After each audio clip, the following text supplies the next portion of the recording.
Bienvenue, chers téléspectateurs, c'est Aline Taibaro avec le journal du septembre 9.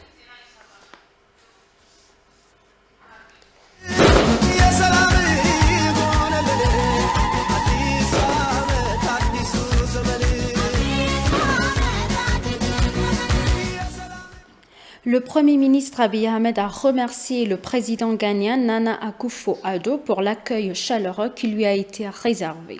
Dans un message publié sur sa page de médias sociaux, le Premier ministre a déclaré « Je tiens à remercier le président Nana Akufo-Addo de m'avoir accueilli, moi et ma délégation, dans son palais d'Accra ».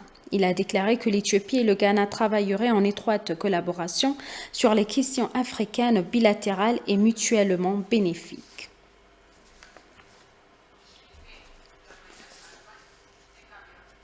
Le vice-premier ministre et ministre des Affaires étrangères Damak Amakonnen a reçu à son bureau le Dr Sheikh Mehitan, président de Rotary International. Pendant ce temps, Sheikh Mehitan a déclaré que son organisation travaillait dans divers pays pour étendre l'éducation, autonomiser les femmes et fournir de l'aide aux filles. Il a également déclaré que son organisation est impliquée dans des campagnes d'éradication de la santé environnementale, de la polioélite et de la variole, ainsi que dans divers efforts de vaccination. Il a appelé le gouvernement à augmenter le nombre de membres de l'organisation en Éthiopie et à soutenir les Rotary Clubs africains pour qu'ils tiennent une conférence à Addis Abeba l'année prochaine. Damak a pour sa part remercié l'organisation pour ses efforts visant à rendre le vaccin Covid-19 accessible et a assuré que le gouvernement éthiopien se concentrera sur les domaines prioritaires selon le bureau du porte-parole du ministère des Affaires étrangères. L'organisation gère 1,2 million de rotateurs et plus de 35 000 clubs dans le monde.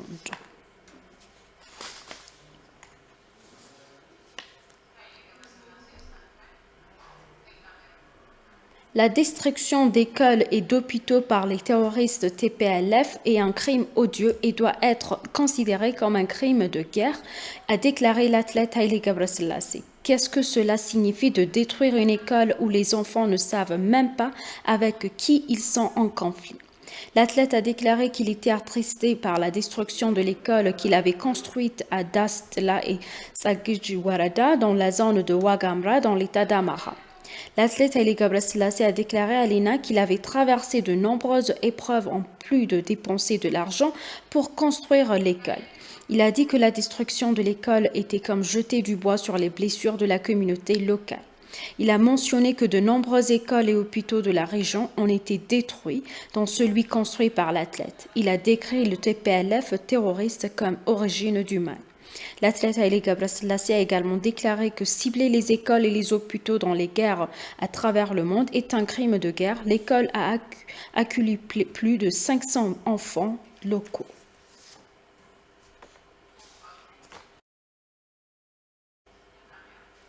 L'administration de la ville d'Addis Abeba a annoncé que la journée des héros de Pagume 4 sera célébrée sous le slogan « J'honorerai les héros de mon pays ». Il a également déclaré qu'il rencontrerait des forces de défense héroïques, la police fédérale, la police d'Addis Abeba et les autres forces de sécurité qui œuvrent pour protéger la paix et la dignité de notre pays. De plus, l'administration municipale tiendra toujours un programme de remerciement, de reconnaissance pour ses sympathisants. L'administration de la ville a également remercié les personnes qui ont remporté le second tour de remplissage et organisé des élections pacifiques.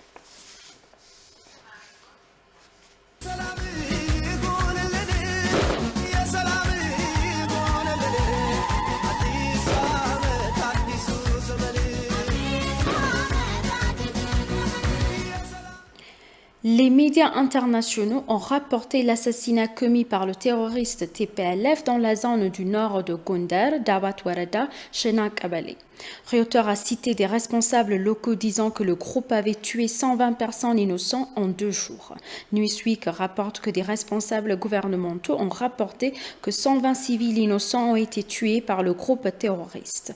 Le rapport a indiqué que le nombre peut être plus élevé. En 2 jours, le groupe terroriste a tué 120 personnes innocentes à Shanagabale, Dawat Warada, zone nord de Gondar, a rapporté Voice of Nigeria. Le Daily Mail a également rapporté que le groupe terroriste avait tué des innocents après la défaite de la guerre. CGTN a rapporté que le meurtre de 120 agriculteurs à Chanak, Abali, Dabat, Warada, zone de Gondar Nord, d'État d'Amara.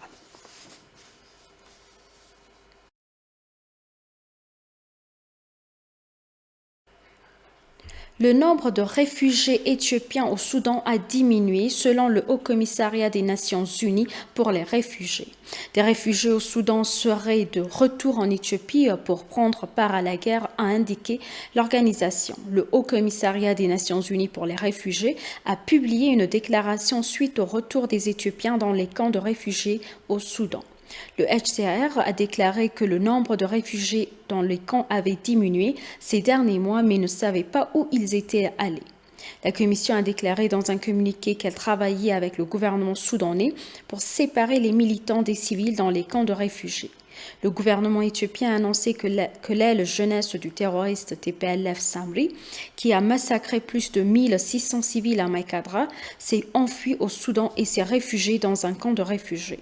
Récemment, des membres du groupe terroriste munis d'une carte d'identité de réfugiés ont été arrêtés alors qu'ils revenaient du Soudan pour commettre un attentat selon le chef d'état-major de l'État régional d'Amara.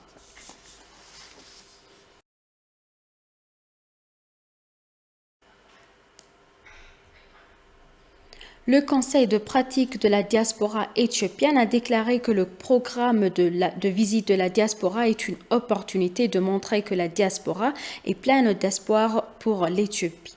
Les membres de la Chambre des représentants qui coordonnent le programme ont fait une déclaration à la presse sur le programme intitulé « Visitant le Nil en Éthiopie ».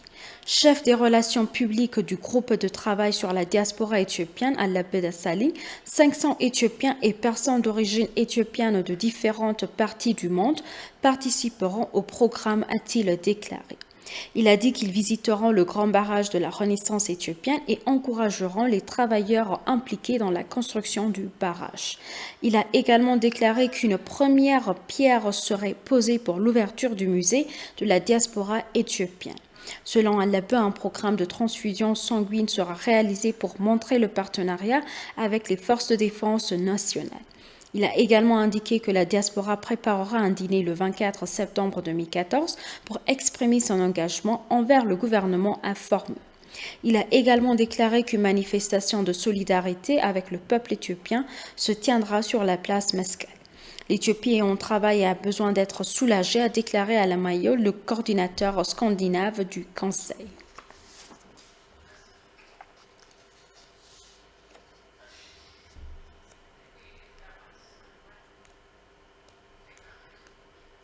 La Commission éthiopienne des droits de l'homme a déclaré qu'une enquête était en cours sur le massacre du TPLF à Chanak-Abale de Dabat Warada dans la zone nord de Gondar, dans l'état d'Amara.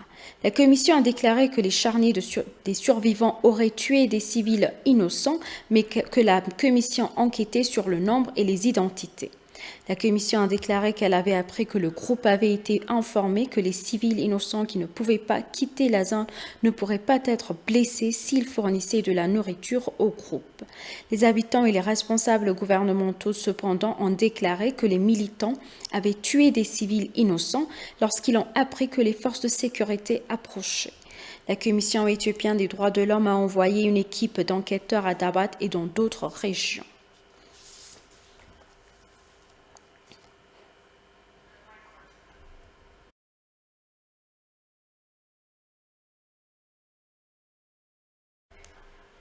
Et pour conclure le journal, des artisanats éthiopiens pilés à Magdala sont retournés à l'ambassade d'Éthiopie à Londres. L'ambassade d'Éthiopie à Londres a annoncé que les objets avaient été volés il y a 153 ans. Bétaïe Sociarit à plus. Les artisanats éthiopiens pillés à Magdala sont retournés à l'ambassade d'Éthiopie à Londres. L'ambassade d'Éthiopie à Londres a annoncé que les objets avaient été volés il y a 153 ans. Un bouclier utilisé au combat sous le règne de l'empereur Théodros est fait de cuir et de parchemin manuscrit. L'ambassade a reçu une Bible, des croix, petites, grandes et tailles, une tasse avec une cuillère, une couronne de pape en corne et en argent.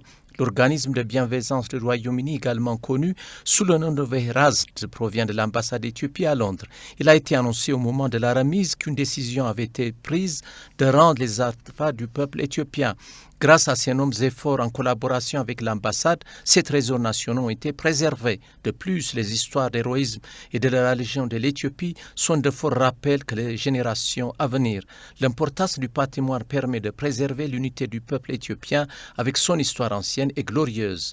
Le patrimoine a une grande valeur spirituelle, historique et culturelle pour notre pays, tandis que d'autres sont pillés, a déclaré l'ambassade de Farim Melles.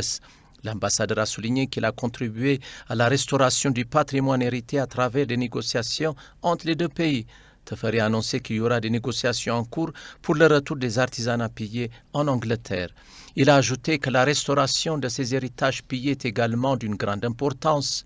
Pour sa part, Tahir Shah, PDG de Verzad Charity, a déclaré que le retour de ces héritages aux propriétaires est d'une grande importance pour le peuple éthiopien, ajoutant que les liens de longue date entre les deux pays seront encore renforcés. S'exprimant à cette occasion, le docteur Arula Pankrest a déclaré « C'est un jour d'unité pour l'Éthiopie. L'histoire ouvre un nouveau chapitre, la restauration de l'histoire ancienne d'un pays. Cela renforcera encore les relations interpersonnelles entre les deux pays », a-t-il expliqué. Poète et chancelier de l'Université de Manchester, Seaside, pour sa part, a déclaré qu'aujourd'hui, l'Éthiopie et les Éthiopiens sont heureux. Les objets restitués sont arrivés hier à l'ambassade d'Éthiopie à Londres et seront bientôt rapatriés. Selon les informations fournies par l'ambassade, les cheveux de l'empereur Théodros ont été rendus de Londres il y a 2 ans. Chers téléspectateurs, nous vous rappelons les titres principaux. Le Premier ministre Abiy Ahmed a remercié le président ghanéen Nana Akufo-Addo pour l'accueil chaleureux qui lui a été réservé.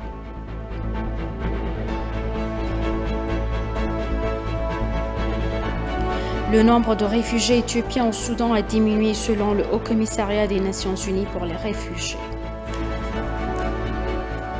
Merci chers téléspectateurs, c'est la fin du journal. C'était Aline Taibalo avec le journal. Restez avec nous avec le reste des programmes.